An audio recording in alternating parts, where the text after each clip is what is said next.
Eas in Minnesota has just activated the warning alarm on 13 weather radio stations across central and southern Minnesota and west central Wisconsin.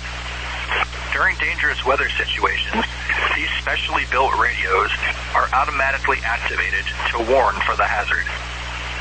Tests of these radios are normally conducted by the National Weather Service in Chanhassen every Wednesday at 1 p.m.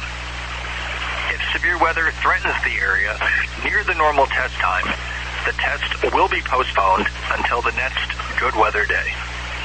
The warning alarm will be activated for selected watches, warnings, and statements affecting central and southern Minnesota and west central Wisconsin. This concludes the test of the warning system. We now return to normal programming.